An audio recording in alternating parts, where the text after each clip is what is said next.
الحمد لله رب العالمين والعاقبة للمتقين والصلاة والسلام على سيد الأنبياء والمرسلين وعلى آله وأصحابه أجمعين أما بعد فأعوذ بالله من الشيطان الرجيم بسم الله الرحمن الرحيم وما قتلوه وما صلبوه ولكن شبه لهم صدق اللہ مولانا العظیم۔ واجب الاحترام حاضرین مجلس، گزشتہ پارے میں ایک واقعہ آپ کی خدمت میں بیان کیا گیا تھا کہ یہودیوں نے حضرت عیسیٰ علیہ السلام کو قتل کرنے کی سازش کی تھی، چونکہ یہود حضرت عیسیٰ علیہ السلام سے بغض، حسد اور دشمنی رکھتے تھے، تو آپ علیہ السلام کو قتل کرنے کے لیے سازش رچی گئی اور اللہ تعالیٰ نے یہودیوں کو ناکام فرمایا۔ لیکن یہود اپنے گمان میں، اپنے خیال میں یہ سمجھ رہے تھے کہ ہم نے حضرت عیسیٰ علیہ السلام کو قتل کر دیا اور آپ کو سولی پر چڑھا دیا۔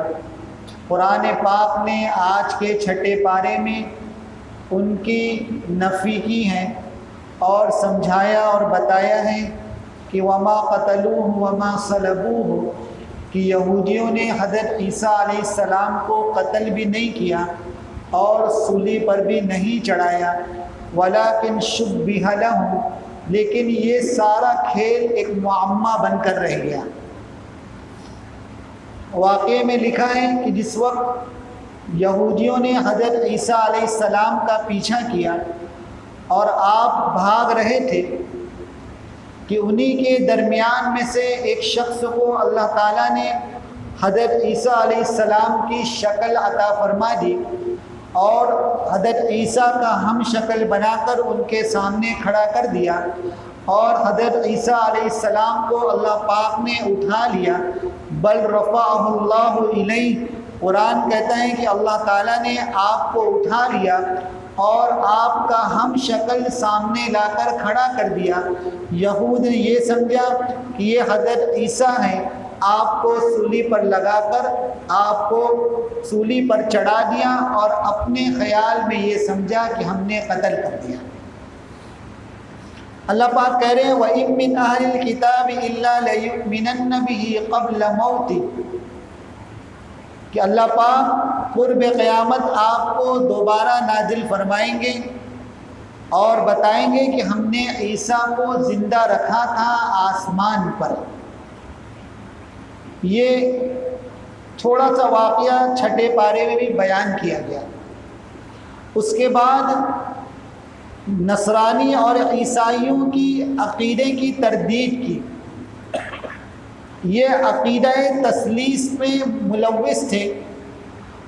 عیسائیوں کا عقیدہ تھا کہ اللہ تعالیٰ یا تو خود خدا ہیں، یا حضرت عیسیٰ علیہ السلام یا تو خود خدا ہیں، یا عیسیٰ علیہ السلام اللہ کے بیٹے ہیں، یا عیسیٰ علیہ السلام روح القدس ہیں۔ اللہ تعالیٰ نے اس کی بھی نفی فرمائی کہ عیسیٰ علیہ السلام یہ صرف اللہ کے پیغمبر ہیں، نہ خدا ہیں، نہ اللہ کے بیٹے ہیں، نہ روح القدس ہیں۔ ان تینوں عقیدے کی ایک ساتھ نفی کی۔ اس کے بعد اگلی صورت ہم نے سورۃ المائدہ شروع کر دی تھی۔ مائدہ کا معنی آتا ہے دسترخوان کے، کیونکہ اس صورت کے آخر میں حضرت عیسیٰ علیہ السلام کی ایک دعا ہے، قال عیسی ابن مریم اللہم ربنا انزل علینا مائدۃ من السماء۔ حضرت عیسیٰ علیہ السلام نے ایک موقع پر غریبوں کے لیے، مساکین کے لیے دعا کی کہ اے اللہ آسمان سے دسترخوان اتاریے۔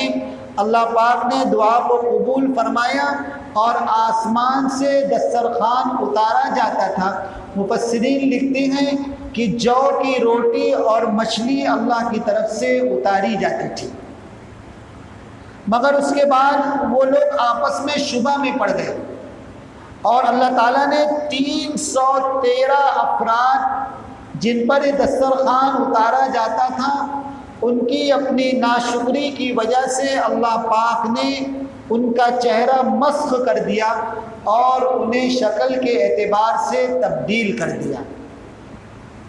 تو اسی مناسبت سے اس سورت کا نام سورۃ المائدہ ہے۔ اس سورت میں اللہ پاک نے ایمان والوں سے کہا یا ایھا الذین آمنوا اوفوا بالعقود، اے ایمان والو معاہدے کو پورا کرتے رہا کرو۔ اس کے بعد اگلی آیت میں اللہ تعالیٰ نے 9 ایسی چیزیں بتائی کہ جن کا کھانا حرام ہے۔ فرمایا حرمت علیکم المیتہ، کہ مردار اگر کوئی جانور خود سے مر جائے تو کھانا حرام ہے۔ صرف مچھلی اور ٹڈی، مچھلی اور ٹڈی یہ 2 ایسی چیز ہیں کہ یہ مرنے کے بعد بھی حلال ہے، انہیں ذبح کرنے کی ضرورت نہیں ہے۔ مچھلی مر کر اوپر آ جائے کھانا حلال ہے۔ ٹڈی ایک چھوٹا سا پرندہ ہوتا ہے، اسے بھی ذبح کرنے کی ضرورت نہیں ہے، آپ اسے بغیر ذبح کیے کھا سکتے ہیں۔ ہرا سا ہوتا ہے، چھوٹا سا، بارش کے زمانے میں اڑتا ہے، کھیتوں میں آپ کو نظر آئے گا ٹڈی۔ تو یہ 2 چیزیں مردار بھی آپ کھا سکتے ہیں، لیکن اس کے علاوہ جتنے بھی جانور ہیں اگر خود سے مر جائیں تو حرام ہیں۔ فرمایا حرمت علیکم المیتہ، آپ مردار نہیں کھا سکتے ہیں، والدم، آپ خون پی نہیں سکتے، چاٹ نہیں سکتے ہیں، حرام ہیں، ولحم الخنزیر، اور خنزیر کا گوشت حرام ہے، وما اہل لغیر اللہ بھی، ایسا جانور جو اللہ کے علاوہ کسی اور کے نام پر ذبح کر دیا جائے اس کا کھانا حرام ہے۔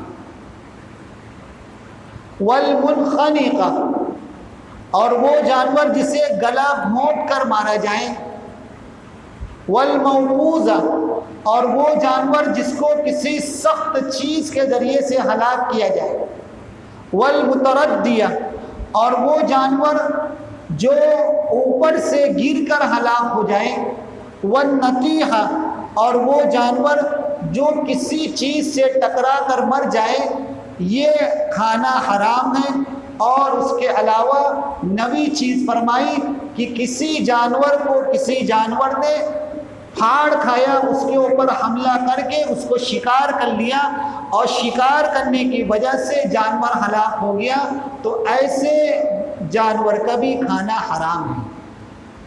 تو یہ 9 چیزیں بتائی، مگر آخر کی 5 چیزیں اوپر کی 4 چھوڑ کر مردار، خون، لحم الخنزیر اور ایسا جانور جو غیر اللہ کے نام پر ذبح کیا گیا ہو، یہ 4 چھوڑ کر نیچے کے 5 چیزیں ایسی ہیں کہ اگر اس سے ذبح کر دیا جائے تو کھانا حلال ہے۔ بات سمجھ آ رہی؟ تو یہ 9 چیزیں ہیں جس کو آج کے سورہ مائدہ میں بیان کیا گیا، الا یہ کہ بہت مجبوری آ جائے اور کھانے کی کوئی چیز میسر نہ ہو تو جان بچانے کے لیے مردار بھی کھا سکتے ہیں۔ اس کی بھی تفصیل بیان کی گئی، اور اس کے بعد آیت بتائی الیوم اکملت لکم دینکم واتممت علیکم نعمتی ورضیت لکم الاسلام دینا، کہ ہم نے آج کے دن تم پر اس دین کو مکمل کر دیا۔ یہ آیت عرفہ کے دن میدان عرفات میں نازل ہوئی۔ احکامات کے اعتبار سے یہ آیت سب سے آخر میں نازل ہوئی۔ اس کے بعد شریعت کا کوئی حکم نہیں آیا، اس کے بعد شریعت کا کوئی حکم نہیں آیا۔ اس آیت کے نازل ہونے کے بعد سارے احکام بیان کیے جا چکے تھے۔ اب قرآن میں، احادیث میں اور اجتہاد مجتہد سے جو باتیں نکلے گی، قرآن و سنت کے اصول کی روشنی میں جو باتیں بتائی جائے گی وہی دین کہلائے گا۔ آگے چل کر وضو کے فرائض بتائے گئے، یا ایھا الذین آمنوا اذا قمتم الی الصلاۃ، جب نماز کے لیے آپ کو کھڑا ہونا ہو تو آپ کو وضو کرنا ہوگا 4 فرض ہیں وضو کے اندر، یہ قرآن میں بتایا گیا، آپ جانتے ہیں۔ اس کے بعد ایک اہم چیز یہ ہے کہ اگر پانی میسر نہ ہو اور آپ کو وضو کرنا ہو، پانی نہ ہو، تو ایسی صورت میں تیمم بھی کرنا ہوگا۔ تیمم کا طریقہ یہ ہے کہ صرف 3 چیزیں آپ کو کرنی ہیں۔ تیمم پاک مٹی پر کیا جاتا ہے، پاک ڈھیلے پر کیا جاتا ہے، تو 3 چیزیں تیمم میں ضروری ہیں۔ نیت کرنا کہ آپ کس لیے تیمم کر رہے ہیں، نماز کے لیے، قرآن کے لیے یا کسی اور چیز کے لیے آپ نیت کریں گے۔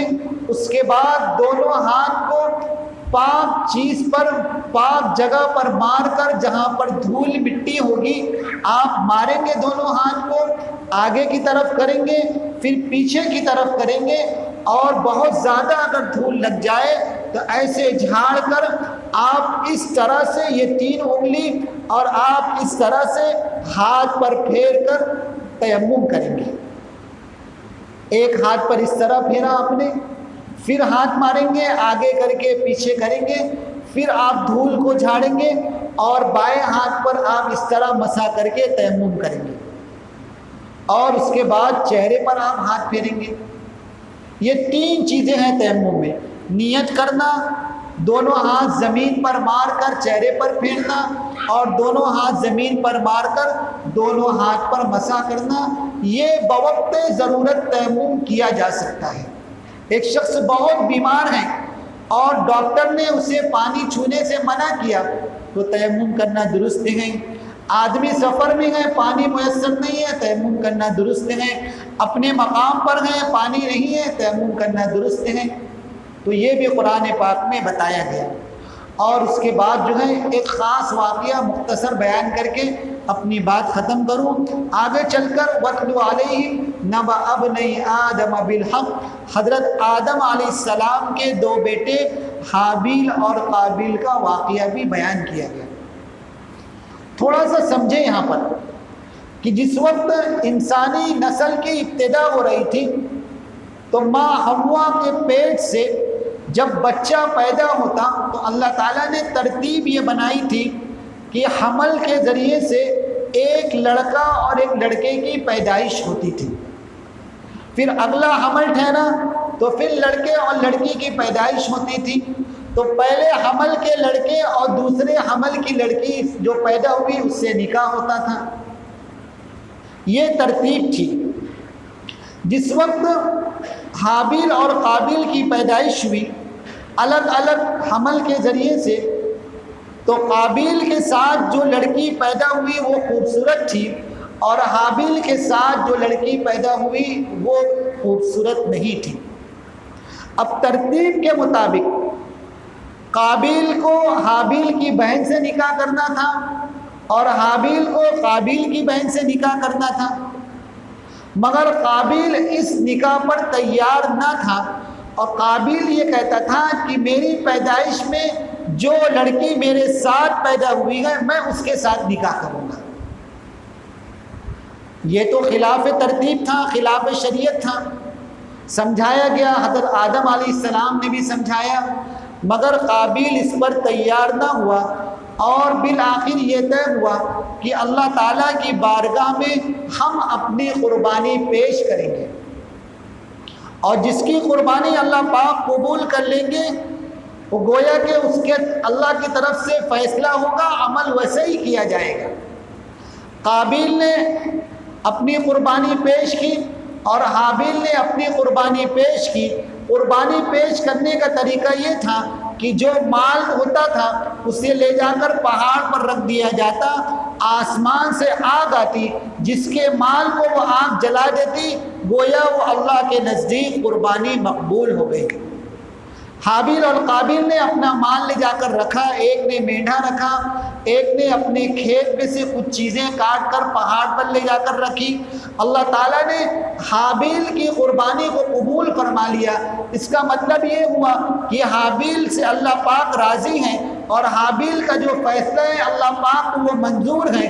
قابیل کو یہ قربانی پسند نہیں آئی اور قابیل نے حابیل کو قتل کر دیا۔ روئے زمین پر سب سے پہلا قتل ہوا تھا، روئے زمین پر سب سے پہلا قتل ہوا تھا۔ اب انسان کے مرنے کے بعد کیا شکل ہو کہ انسان کو دفنایا جائے، کیسے اس کے ساتھ آگے کے مراحل طے کیے جائیں، اللہ تعالیٰ نے اسے بھی قرآن میں بتایا۔ فَبَعَثَ اللَّهُ غُرَابًا يَبْحَثُ فِي الْأَرْضِ، دو کوے نے آپس میں لڑائی کی، ایک کوا مر گیا، دوسرے کوے نے زمین کو کھود کر اور مرے ہوئے کوے کو اس میں دفن کیا۔ تو بتایا گیا کہ جب کسی انسان کا انتقال ہو جائے تو مرنے والے کو دفنانے کے لیے زمین میں گڑھا کھود کر اسے دفن کر دیا جائے۔ یہ ساری تفصیلات آج کے سورہ مائدہ میں اللہ پاک نے بتلائی۔ اللہ پاک عمل کی توفیق عطا فرمائے۔ وآخر دعوانا